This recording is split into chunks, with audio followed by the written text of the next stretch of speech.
Hey everyone, welcome to the Beatles News Roundup here in Vinyl Rewind. This is for May 2024. We got a number of stories to talk about, all revolving around films for some reason. It's kind of interesting, but I guess we're creeping up to the summer blockbuster season.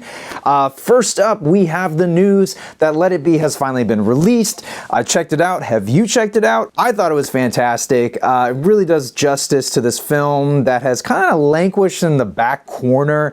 Unfortunately, when it came out in 1970, the Beatles had just broken up, so people went to the theater with a lot of sadness in their heart, and when they saw this film, it was kind of dark, it was kind of dreary, and it just didn't get its due. And Peter Jackson's team over in New Zealand helped to restore this film. I think it looks fantastic. It also sounds great, and it really does justice to that film. It really is a rockumentary. It's more of a music video than it is a documentary film. I think both Get Back and Let It Be are fantastic movies. They really help to support each other in a lot of ways. No word yet if we're going to get a theatrical release of this film, but my guess is we're going to get a physical version, not unlike what we got for the Blu-ray DVD sets for Get Back. Probably, I'm guessing, the holiday season of 2024. And in bittersweet news, we learned the true identity of Adrienne from Brooklyn. Now, if you saw the film 8 Days a Week, you would have seen this clip. Even when I'm 105 and an old grandmother, I love him. And Paul McCartney, if you are listening, Adrienne from Brooklyn loves you with all her heart. And recently, Paul actually responded to her years later on TikTok. Hey, Adrienne, it's Paul. Listen, I saw your video.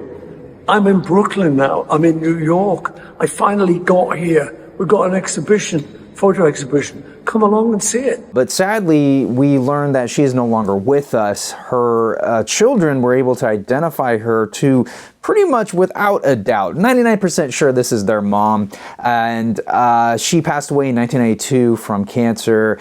And RollingStone.com did a really nice article about her life, so I highly encourage you to learn more about her and who she was over on there. I'll put a link down in the description below. Moving right along, we have a release date for the new documentary called Revival 69. This is all about the making of the 1969 Toronto Music Festival. Now, this featured a lot of the pioneers of the rock and roll movement. You have Bo Diddley, Chuck Berry, but you also have newcomers such as The Doors. You have Alice Cooper, and this features the first time John Lennon performed solo outside of the Beatles. And this is when technically the Beatles were still together. And this is all about sort of the trials and tribulations of putting this show on. Yes, it does feature a ton of performances, but this is really exciting. I can't wait to check this out. It comes out June 28th. And last up, we have the very exciting news of the 1974 live album by Paul McCartney and Wings.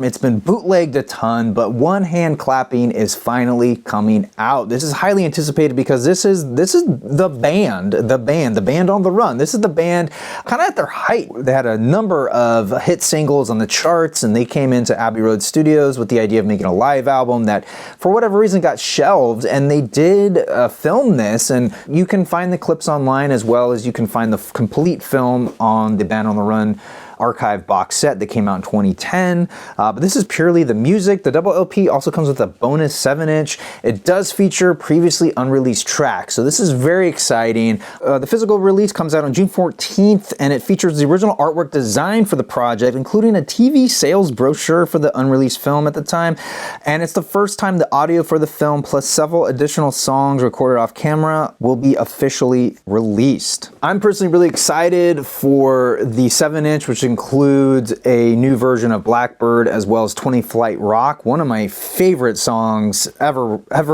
written by Eddie Cochran. It's also the first song that Paul played for John way before they started the band, so I'm really looking forward to hearing those singles. So yeah, let me know what you think of this new series. I kind of want to keep it going, sort of round up all these different news pieces about the Beatles as well as the solo acts, just because, you know, sometimes there's just so much information. It's nice to compile it into one place. Until then, thank you all so much for watching, but I especially want to thank my members over on Patreon. They really help to keep this show going.